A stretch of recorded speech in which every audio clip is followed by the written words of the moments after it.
Today, we'll be covering a fascinating topic. But before we do that, how would you like to get a deeper understanding of history, impress your friends, and predict the future more accurately based on past events? If this sounds like something you might be into, then check out the brand new Captivating History Book Club by clicking the first link in the description. Let's get into the video. After skipping the bill on his purchase of Fort Ross from the Russians, John Sutter used the resources left by the Russians to build a colony in the Sacramento Valley.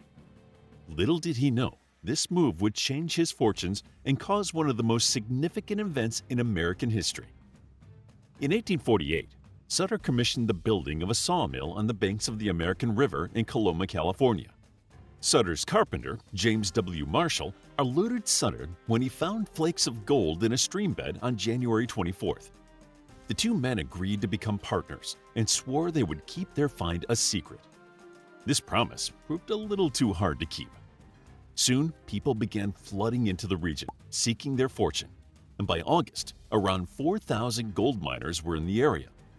Within a year, an estimated 80,000 people had descended on California. These fortune seekers were dubbed the 49ers after the year they arrived, 1849. Over the next 4 years, more and more prospectors arrived at the Californian goldfields. They built shantytowns, and fortunes were lost and won. While a handful of these thousands of optimistic gold miners managed to strike it rich, it was not the miners, John Sutter nor James Marshall, that would be the ones who truly made their fortunes. Due to the influx of people, John Sutter's land was overrun. His goods and livestock were ruined, and by 1852, he was bankrupt. James Marshall met a similar fate, never receiving much from his discovery. As for the people that did make money, it was mainly the merchants. Samuel Brannan. Samuel Brannan was a storekeeper at John Sutter's fort. A few months after setting up shop, rumors began circulating in the small community about gold found in the river. In May, the curious Brannan headed to the mines to see for himself. Visiting the gold mines, Brannan envisaged making his fortune, but he had no plans to mine for gold. Instead, Brannan packed some gold dust into a medicine bottle and traveled to San Francisco, where he had previously lived and owned several buildings. He paraded up and down Market Street, waving his hat with one hand and holding the bottle of gold dust in the other, shouting, "Gold! Gold from the American River!" Some think that he single-handedly started the gold rush, and many people started to head to Sutter's fort in search of riches. However, what they found there was Brannan's store. It was the only one selling picks and shovels. Despite previously only serving the workers of Sutter's mill, it was surprisingly accommodating to this sudden influx of people. Brannan's store started to turn a massive profit, selling thousands of dollars worth of goods every day to the desperate miners. He opened more stores and made even more money. During the 1850s and 60s, Brannan was heralded as the richest man in California. His life continued to be full of schemes and scams until his wife, sick of his notorious infidelity, divorced him. Brannan was forced to liquidate his assets to fulfill the cash settlement that was the terms of the divorce.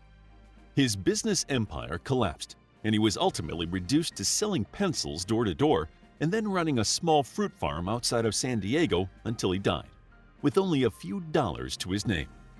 His ex-wife didn't fare much better. Anne Elizabeth Brannan invested the money she had received from the divorce in Comstock Lode stocks, which crashed, leaving her penniless. Many other merchants made far more than the miners during the gold rush.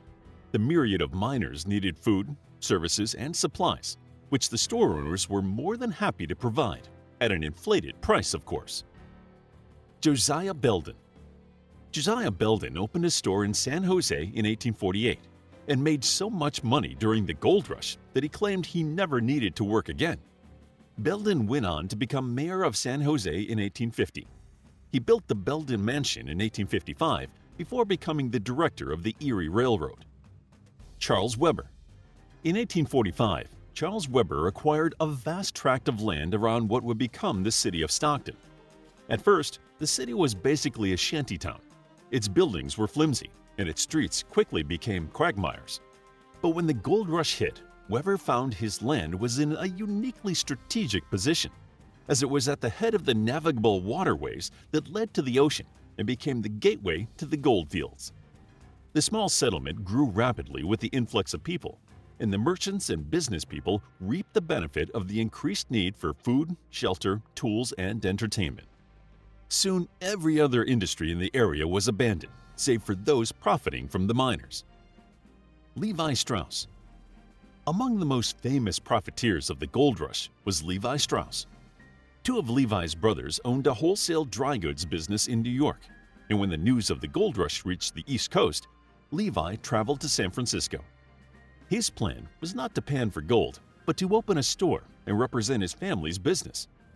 Levi's store was a success, and he became wealthy and well-known. After the gold rush, Levi was asked by a customer, Jacob Davis, to help him patent his design for making hard-wearing pants using rivets. Levi's name would then become synonymous with this style of pants. John M. Studebaker. John M. Studebaker traveled to Hangtown in California in 1853, intending to prospect for gold. He had traveled there on a wagon he had made himself and sold to the trailmaster in exchange for 3 meals a day during the journey. He had already gambled most of his money away on his arrival, and after finding out that only a few men had found gold, he took a job making wheelbarrows based on his former experience as a wagon maker. While his first attempt was a bust, the second wheelbarrows he made was such a success that he soon became known as Wheelbarrow Johnny. One of his wheelbarrows can be seen at the El Dorado County Historical Museum. Studebaker worked with blacksmith H.L. Hines for 5 years and made substantially more than he would have if he had panned for gold. In 1857, he took his earnings and was able to return home and invest the money in his brother's wagon business. But selling goods wasn't the only big business of the gold rush. Another area where there was money to be made was entertainment. While there were women who traveled to California during the gold rush, prompting some job advertisements stressing they were looking for a lad, not a girl in boys' clothing, most prospectors were single men. The number of male prospectors meant that enterprising women could easily take advantage of the many lonely men who might have some gold in their pockets. Belle Cora. Belle Cora had been an extremely popular prostitute in New Orleans. When news of the gold rush reached New Orleans, she and her lover, a professional gambler, moved to California to see if they could strike it rich.